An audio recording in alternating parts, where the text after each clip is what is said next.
qui volent sur les balais peuvent exister, avec l'aide des djinns. J'ai un doute sur ce qu'il me dit, car je sais que les djinns peuvent voler des informations aux anges, pour s'en servir afin d'aider les sorciers, les voyants, etc. Mais est-ce que les djinns sont capables de faire voler une personne, Cheikh, barakallahu fikum, Cheikh, qu'Allah vous aime, amin. Salam wa rahmatullah wa barakatuh. Des sorcières qui volent sur des balais, ça existe, ça existe comme base, ça existe dans les dessins animés. Et les histoires des grands-mères, etc., qui nous racontaient ça. Et c'est surtout dans les dessins animés. Mais n'empêche que, ça s'est passé très rarement, mais ça a existé, qu'un djinn fasse voler une personne. Et surtout, quand la personne est en train de dormir.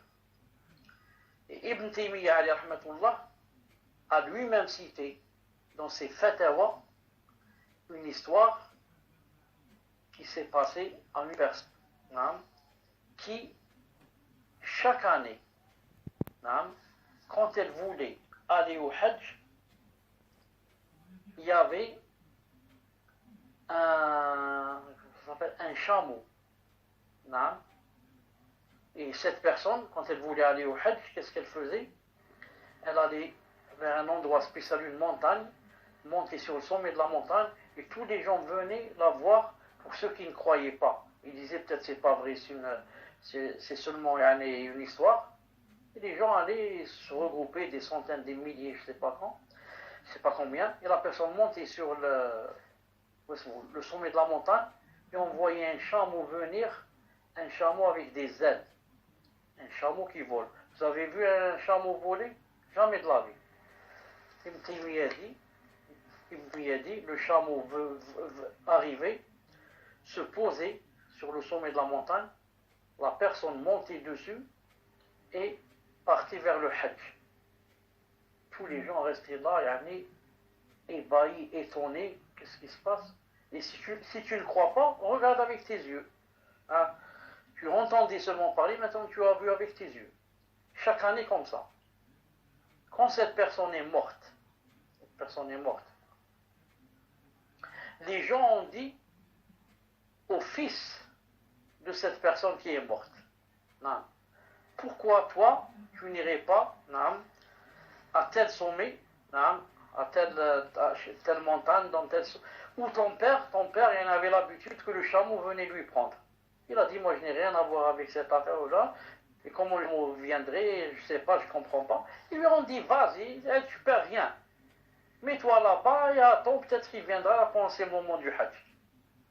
Et son fils, âgé de 20 ans, je ne sais pas combien, je vous ai dit, cette histoire se trouve dans le livre de Fatawa de Cheikh al-Islam Taymiyyah. Je l'ai lu moi personnellement.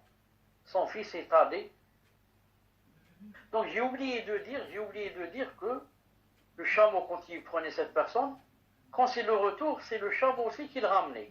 Et que les gens allaient aussi voir ce père, le père de cet enfant qui revenait, ils allaient aussi le voir pour être sûrs qu'ils ne sont pas en train de rêver, ils ont vu ça. Donc son fils a essayé, les gens lui ont dit essaye, il a essayé, il est monté sur le chameau, il est parti. Quand c'est le moment du retour, les gens l'ont entendu. Le jour du retour, il n'est pas retourné. 3 jours, 4 jours, une semaine, rien. 1 mois ou 2 mois après, il est revenu. Mais il est revenu ou bien à pied, ou bien sur un âne ou un cheval. On lui a dit pourquoi, qu'est-ce qui s'est passé? Et c'est ça le témoin du cours. Il leur a dit voilà ce qui s'est passé.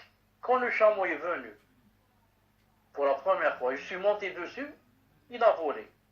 Il a dit quand on était au milieu du chemin, avant d'arriver, le chameau s'est posé dans un endroit au désert, et il m'a dit écoute, ici à cet endroit, chaque année, quand je prenais ton père, je descendais ici et je demandais à ton père de me faire une prosternation.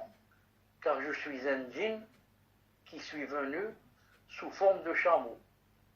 Mais, pour travailler ton père et lui faire plaisir, etc., je me suis transformé en chameau avec des ailes et je lui ai donné cette shuhra, cette réputation que un chameau venait spécialement pour le prendre. En fait, je ne suis qu'un djinn. Mais en contrepartie, ici à cet endroit, je descendais et il me faisait une prosternation pour moi. Il se prosternait pour moi pour continuer le chemin. Donc, voilà, je te demande de te prosterner si tu veux qu'on continue le chemin. Il lui a dit A'udhu billah, ma'adallah, a'udhu billah min shaitan rajim, qu'Allah me préserve, que je me prosterne à autre qu'Allah subhanahu wa ta'ala. Il lui a craché dessus, il y a shaitan, qu'Allah te maudisse, et l'autre il s'est vite vaporisé, il est parti. Il l'a laissé en plein désert, il a continué à pied, il est revenu à pied comme j'ai dit. Donc, pour répondre à la question, le shaitan peut voler avec quelqu'un, etc. Mais c'est très rare, ça s'est passé peut-être une fois ou comme ça dans l'histoire ou deux fois. Mais par rapport à les sorcières qui volent avec le bas, c'est pas vrai. C'est un mythe, c'est une histoire, c'est un conte de fées, c'est pour les anciens, comme ça. Quoique, comme je viens de le montrer, il est possible qu'un djinn fasse cela. Non. Voilà, Inch'Allah Ta'ala, pour le cours d'aujourd'hui. Il y a Soufa 83 et Okht Asia qui est d'avant.